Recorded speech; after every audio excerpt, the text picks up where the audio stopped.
దేవునికి స్తోత్రములు. దేవుని నామమునకు మహిమ కలుగునుగాక. పరిశుద్ధ వేద గ్రంథమైన బైబిల్లో ఒక అమూల్యమైన మాట ఉంది.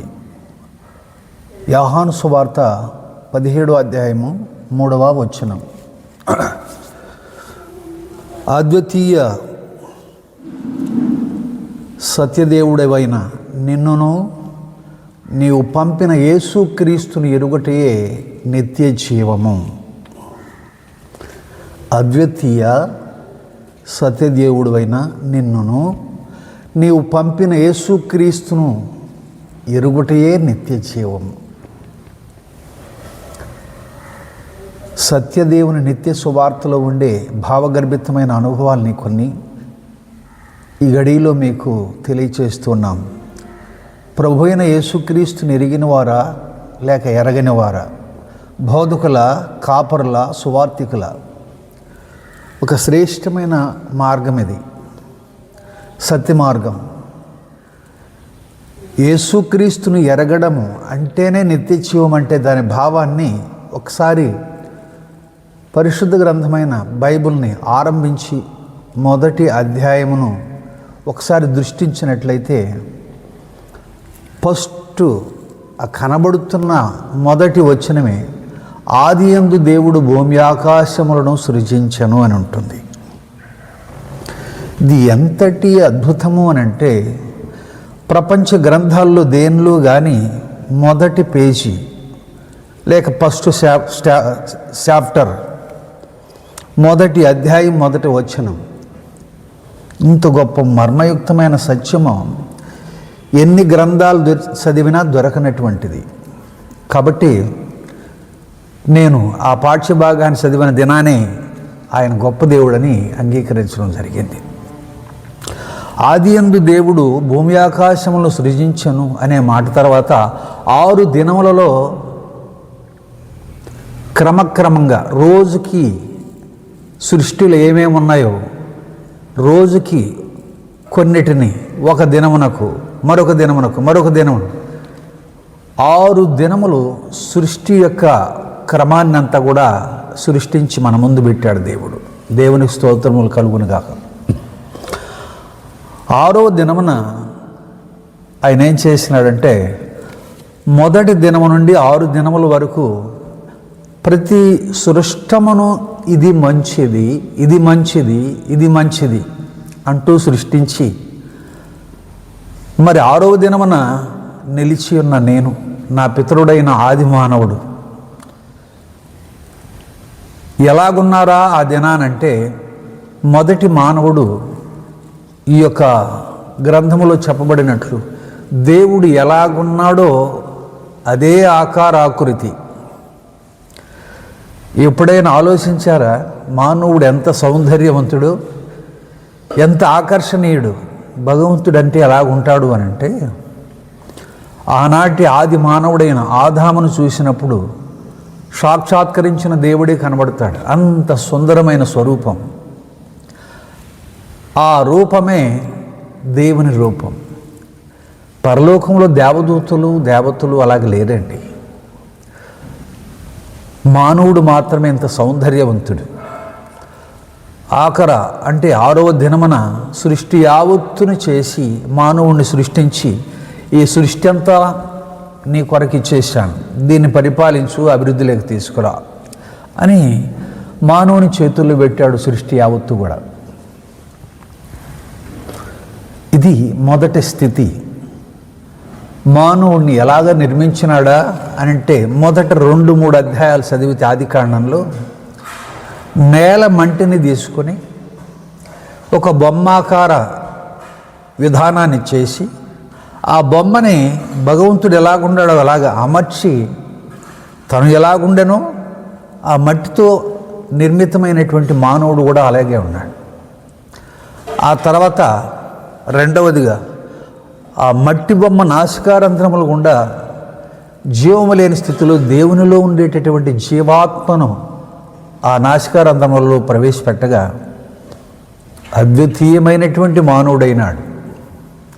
నేను ఇందాక చెప్పిన మాట యోహాను సువార్త 17:3లో అద్వితీయ సత్యదేవుడువైన నిన్నును నీవు పంపిన యేసుక్రీస్తుని ఎరుగుటే నిత్య జీవము. ఎరగడం అంటే ఈ సృష్టి ఎవరిది, ఇది ఎలాగ ఆరంభమైనది ఎప్పుడైనా ఆలోచించారా? మన దేశమే కాకుండా ప్రపంచ దేశాల్లో కూడా మానవుడు సృష్టించుకున్న ఒక ఆకారాన్ని దేవుడని చెప్తారు. దాన్ని విమర్శగా తీసుకొని అవసరం లేదు. దేవుడు సృష్టించిన దాన్ని ఏమండి దేవుడని చెప్తున్నారు సృష్టిని. కానీ దేవుడు దేవుడుగానే ఉంటాడు, మానవుడు మానవుడుగానే ఉంటాడు. మానవునికి దేవునికి ఉన్న వ్యత్యాసం ఏంటి అని అంటే, ముందు మట్టి బొమ్మ, ఆ తర్వాత జీవాత్మను వినప్పుడు మనుష్యుడు ఇలాగ మాట్లాడసాగాడు. ఇది భగవంతుడు చేసిన ప్రపంచంలో అద్భుతమైన కార్యం. ఆయన ప్రణాళిక దేవుని రూపనిచ్చి, ఆ దేవుని ఆత్మనిచ్చి, ఆ దేవుని ప్రాణాత్మను మనకిచ్చి మనిషిగా ఎంత అందంగా అమర్చిన దేవుడు ఆయన, ప్రభువైన యేసుక్రీస్తు. ఇది ఉద్దేశం ఏంటి పుస్తకంలో లేక ఈ గ్రంథంలోనంటే, ప్రియులారా, ఇది దేవుడు ముద్రించిన గ్రంథం, మానవులు కాదండి బాబు. భగవంతుడు ముద్రించినటువంటి గ్రంథం ఇది. మానవుని చేతిలో ఉందంటే ఈ చేతి ఒక అందం, హస్తభూషణము అంటారు. ఇది గాన చేతిలో ఉన్న అందమే ఈ గ్రంథములో ఉండే మాటలు అంతరంగములో ఉంటే అంతరంగమంతా కూడా సౌందర్యమే. అలాగా ఆ ఆకార ఆకృతిని మన కళ్ళ ముందు ప్రవేశపెట్టాడు దైవం మానవ రూపేణ. ఇప్పుడు దేవుడు ఎలాగ ఉన్నాడంటే మానవ రూపంలోకి వచ్చాడు. క్రీస్తు శకారంభం ఆరంభమైన తర్వాత ఆ రూపమే మానవ రూపమును దాల్చి రక్తమాంసములు ధరించుకొని ప్రభు అయిన యేసు క్రీస్తుని లోకానికి పంపించినాడు. అందువల్ల దేవుని ఉద్దేశం ఏంటంటే ప్రపంచమును నిర్మించాలి, ఈ ప్రపంచములో ఒక మానవుడిని ప్రవేశపెట్టాలి, ఈ లోకాన్ని కొంతకాలం ఇలాగే ప్రవేశపెట్టి ఒక దినాన ఈ లోకంలో జీవించే మానవుడిని మోక్షానికి తీసుకెళ్లాలన్న ప్రణాళిక. ఆ ఉద్దేశం ఎంత గొప్పది అని అంటే మీరు బాగా వినాలి. ప్రపంచంలో మానవులు కల్పించిన గ్రంథాలు చాలా ఉన్నాయి. అద్వితీయమైనటువంటి సత్యదేవుడు ఆయన. అట్లాంటి సత్యదేవుడిని నీవు తెలుసుకోవాలంటే ఒక్కసారి ఈ గ్రంథం మీద దృష్టి పెట్టాలి. సమీపంలో ఉన్న ఒక మందిరానికి వెళ్ళి, క్రైస్తవ మందిరానికి వెళ్ళి భగవంతుని గూర్చి వారు చెప్పే విధానాన్ని వినండి. ఆ గ్రంథాన్ని ఒకసారి పరిశీలన చేసి చదవండి. ప్రపంచంలో ఎన్ని పుస్తకాలు ఉన్నాయో అన్నీ కూడా అన్నీ కూడా మానవులు సృష్టించుకున్నవి. ఇది మాత్రమే దేవుని యొక్క హస్తముద్రిక, దేవుని చేత ముద్రించబడిన గ్రంథం. 2 దినవృత్తాంతముల గ్రంథము 34వ అధ్యాయము 30 నుంచి 33 వచనాలు చదివితే వారికి ఒక గ్రంథము దొరికెను అని ఉంటుంది. దేవాలయములు ఒక నిబంధన గ్రంథము దొరికెను. ఆ దొరికిన గ్రంథములు ఈ మాటలు ముద్రించబడి ఉండెను. ఆయన ప్రపంచమునకు నిర్మాణకుడు, మానవుణ్ణి ఇలాగ అమర్చడములో ఆయనే మొదటి వ్యక్తి, మహాశక్తి సంపన్నుడు ప్రభు అయిన యేసుక్రీస్తు.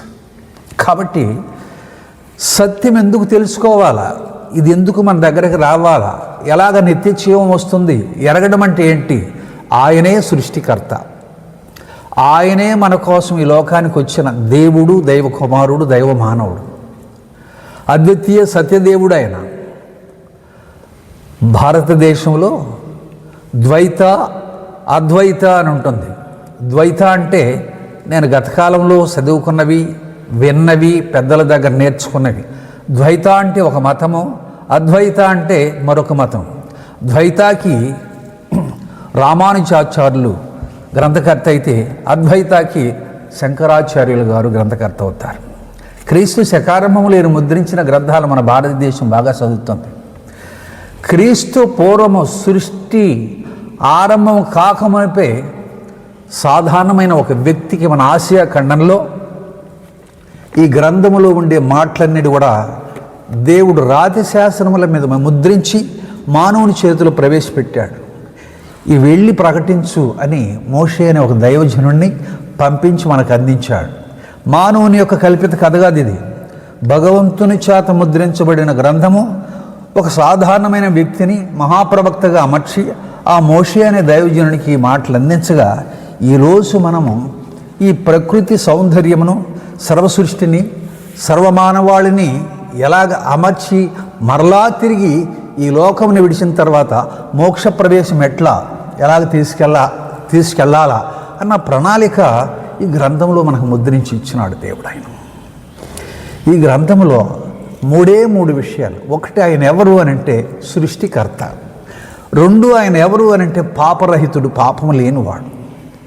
3, ఆయన ఎవరు అనంటే ఈ భూతలంలో నుంచి మోక్షానికి తీసుకెళ్ళి ఒకే మోక్షప్రదాత, విమోచన అనుగ్రహించిన దేవుడు ప్రభు అయిన యేసుక్రీస్తు. యేసుక్రీస్తునందు విశ్వాసం ఉంచడము మహాభాగ్యం. మన ఆత్మకు రక్షణ, మన పాపములకు క్షమాభిక్ష, మరణిస్తే నిత్యజీవం, మరణం లేని జీవితం అనుగ్రహించే దేవుడు ప్రభు అయిన యేసుక్రీస్తు. 4వదిగా, ఈ దేవుని నమ్మిగాన, ఏ మంత్రతంత్రాలు కాదు, యేసు ప్రభువును నమ్మిగాన నువ్వు ప్రార్థన చేస్తే కొన్ని సూచక క్రియలు, మహత్కార్యములు, అద్భుతమైన స్వస్థతలు, పిశాచి బంధకాలు తెగిపోతాయి. నువ్వే స్థలములో ఉండు, యేసు ప్రభువు నామమును చెప్పున ఇంట్లో నామస్మరణ చెయ్యి. మన కుటుంబముకు అంతటి కూడా శాంతి సమాధానం. మన ఇంట్లో ఉండే పిశాసులు పారిపోతాయి, శాతబడి శక్తులు తెగిపోతాయి, పిశాచి బంధకాలు తెగిపోతాయి. అంత శక్తి నీ అంతరంగంలో దేవుడు ప్రవేశపెడతాడు. అంటే ఉచితముగా ఇస్తాడు ఇవన్నీ. దీనిలో ఎలాంటి రుసుమును చెల్లించిన అవసరం లే. దేహో దేవాలయ, ఈ దేహము దేవుని ఆలయం. ఇందులోకి రా ప్రభువా. జన్మకర్మ పాపములలో జీవిస్తున్న నాకు పరిశుద్ధత, నీతి కావాలి, మరణిస్తే ఆ మోక్షం నాకు అనుగ్రహించబడాలని ఎప్పుడైతే నీ జీవితంలోకి అనుమతిస్తావో తప్పకుండా భగవంతుడు నిన్ను ప్రేమించి నీ గదిలోనికి, నీ ఇంట్లోనికి, ఎక్కడున్నా వ్యక్తిగతంగా నువ్వు పిలిస్తే పలికే దేవుడు నీ ఉండే స్థలానికి వచ్చి నిన్ను ప్రేమించే దేవుడు. అలాంటి దేవుడు లోకమును ఎంతో ప్రేమించినాడు. లోకంలో ఉన్న నిన్ను ఎంతో ప్రేమించినాడు. నీ నుంచి ఏమీ కోరడం లేదు. ఉన్న పాటున, ఉన్న చోటున నీ జీవితాన్ని యేసు ప్రభు చేతిలో పెట్టు. అన్ని సమస్యలకు ఒకే ఒక పరిష్కారం ప్రభు అయిన యేసుక్రీస్తు. యేసు ప్రభునందు అలాంటి విశ్వాసం ఉంచి ఆయన సత్యమును అంగీకరించము, తప్పకుండా విజయం అనేది నీ గడప దగ్గర ఉంటుంది. ప్రభు అయిన యేసుక్రీస్తు అంత గొప్ప దేవుడు. నీకోసం నేను ప్రార్థన చేస్తాను. ఈ మాటలు చాలా గొప్పవి, సృష్టికర్తవి. ఈ మాటలు మానవుని కల్పించిన కథలు కానే కాదు. దేవుడు ఉద్దేశించినటువంటి చాలా శ్రేష్టమైన మార్గం ఇది, సత్య మార్గం. ప్రభు అయిన యేసుక్రీస్తు అన్నాడు, మోక్షానికి నేనే మార్గమును, సత్యమును, జీవమని ఉన్నాను. నా ద్వారా తప్ప ఎవ్వరు మోక్షానికి రాలేరన్నారు. భూమి మీద పెట్టబడిన ఏ నామములు రక్షణ, మోక్షము లేదు, పాపక్షమాపణ లేదు. యేసు ప్రభువునందే నీకు క్షమాభిక్ష, శాంతి నీకు కావాలి, సమాధానం కావాలంటే యేసు ప్రభువును ఈ గడిలోనే నమ్మి విశ్వసించుకో. నీ నిమిత్తము చిన్న ప్రార్థన చేస్తాను. తండ్రివైన దైవ, కుమారుడైన ప్రభువా, పరిశుద్ధాత్ముడా నీకు స్తోత్రాలు. ఈ గ్రంథమును ముద్రించి మా చేతుల్లో అప్పగించినారు. నీ కుమారుని మా కోసం భూలోకానికి పంపినారు. ఈ లోకములో దేని వలన రక్షణ లేదు, కానీ ప్రభు అయిన యేసుక్రీస్తునందు విశ్వాసం ఉంచడం వలన మాత్రమే అది మాకు సాధ్యమవుతుంది నాయన. ఈ సులభమైన మార్గాన్ని తెలియక మానవులు చీకటిలో సంచారం చేస్తూ ఉంటున్నారు. ఇది మతము కాదు ప్రభువా, సత్య మార్గం. అంగీకరించి, గ్రహించి నీ సత్య మార్గంలో పయనించే భాగ్యం మా భారతదేశంలో ఉన్న ప్రతి బిడ్డకి దయచేయమని, మహిమ పొందమని, శారీరకమైన రుగ్మతల నుంచి విడుదల, విముక్తి తక్షణమే అనుగ్రహించమని, పిశాచి బంధకములను వైదొలిగించమని, ఆ కుటుంబానికి, గ్రామానికి వెంటనే రక్షణ దయచేయమని, పూర్ణమైన ఆదరణ, నెమ్మది దయచేయమని, మీ దాసుని ప్రార్థన అంగీకరించమని యేసు ప్రభువారి శ్రేష్టమైన నామాన ప్రార్థిస్తున్నాము తండ్రి. ఆమె. దైవాశీస్సులు, దైవ దీవెనలు.